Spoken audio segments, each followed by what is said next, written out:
자, 그 다음에 이제 신고를 하는데요. 실거래가 신고입니다.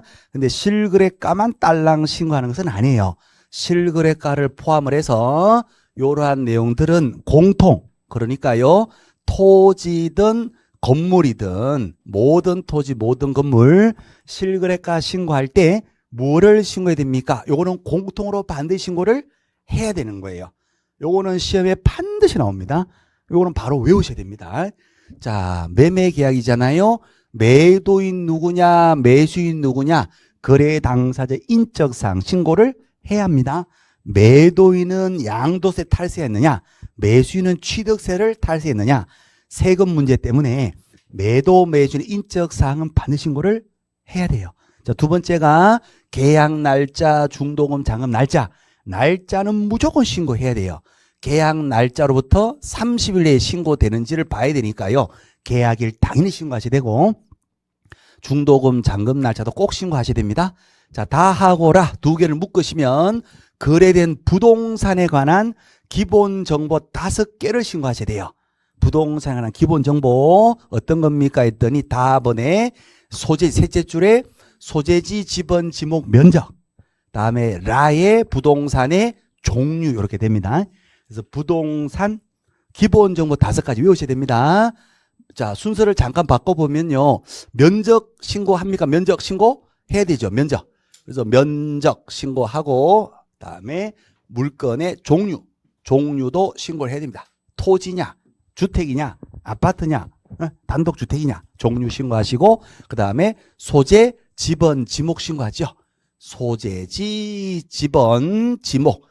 이제 지적법 공부하셨다면 소재하고 지번을 묶은 개념이 소재지거든요. 그럼 소재지에 사실 지번이 포함되어 있어요. 그런데 소재지가 따로 나오고 지번이 따로 나오죠. 아, 법이 대충 만들었구나. 그렇게 생각하시면 됩니다. 진짜로 대충 맞는 거예요. 대충. 그래서 소재지, 지번, 지목, 소재, 지번, 지목 이렇게 신고하시면 되죠. 면 종류, 소재지. 면 종류, 우동, 짬뽕, 면 종류, 소지지 같이 들고 다니면서 먹는다 그 말이에요. 면 종류, 소지지. 아, 부동산 어떤 부부가 있는데 이 부부가 면 종류를 좋아해서 같이 들고 다니면서 소지지 들고 다니면서 소지지, 좌우지, 장지지, 그렇죠? 들고 다니면서 우동, 짬뽕, 짜장, 가라고서 컵라면을 같이 퍼먹고 다니는 부부가 있어요. 면 종류를 좋아해서 소지지 같이 들고 다니는 부부. 이런 부부는 가상이지만 인계 부부, 인꼬 부부일 수가 있지요.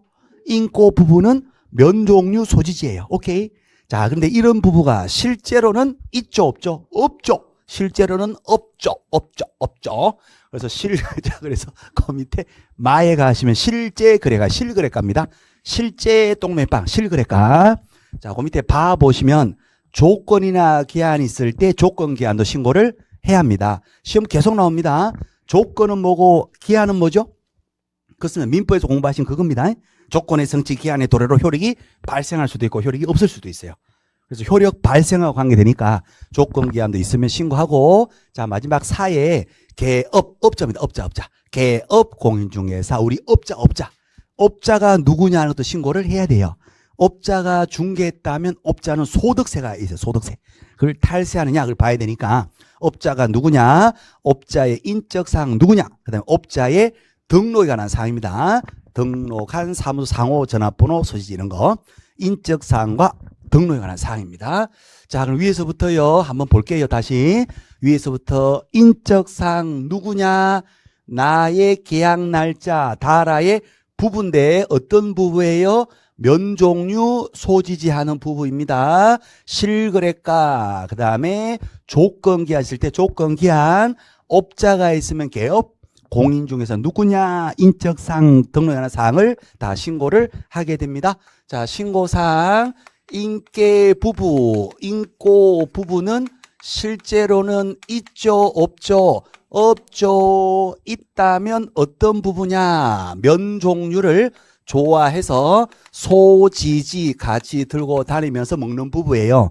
그러면 가상적인 인계 부부가 될 수 있는데 실제로는 없죠, 있던데요. 그러면 신고하셔야 돼요. 며칠 내에? 30일 내에.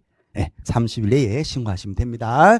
자, 그래서 신고할 사항 시험에 반드시 나오니까 요거는 오늘 꼭 해주시고, 인적사항, 계약 날짜, 중도금, 잔금 날짜, 부동산 면적, 종류, 소재 지번 지목, 실제 거래 가격, 업자, 개업, 공인 중에서 누구냐, 조건이나 기한 있으면 조건 기한도 신고합니다. 자, 시험 문제에서요, 신고할 거 신고하겠지 뭐 하고 시험장 갔더니 공법상의 용도 지역도 신고해야 된다. OX, X 이렇게 나오고, 취득시 부담할 조세, 취득세도 신고해야 된다. X, 중개보수 복비도 신고한다. X, 권리 이전의 내용, 이전에는 권리에 관한 내용도 신고해야 된다. OX, X 이렇게 시험에 계속 나옵니다.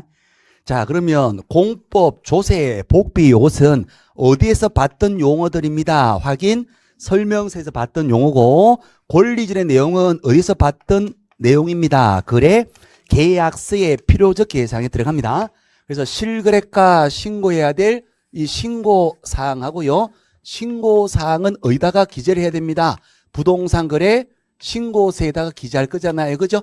요 내용하고 설명서 기재할 이 내용하고 거래계약서 기재할 이 내용 세 파트를 시험에서 마구마구 섞어가지고 틀리게 나옵니다. 그러면 그것을 우리가 구별을 하시면 됩니다. 어떻게 하면 구별할까요? 잘 구별하시면 돼요. 그래서 신고할 사항은 기본적으로 외우시게 된다는 겁니다. 그래요. 인고 부부 실지 없죠. 자, 신고할 내용을 또 어디다가 기재한다? 부동산 거래 신고서에 기재를 해야 되니까 기재할 사항이 뭐냐 이렇게도 물어볼 수가 있어요.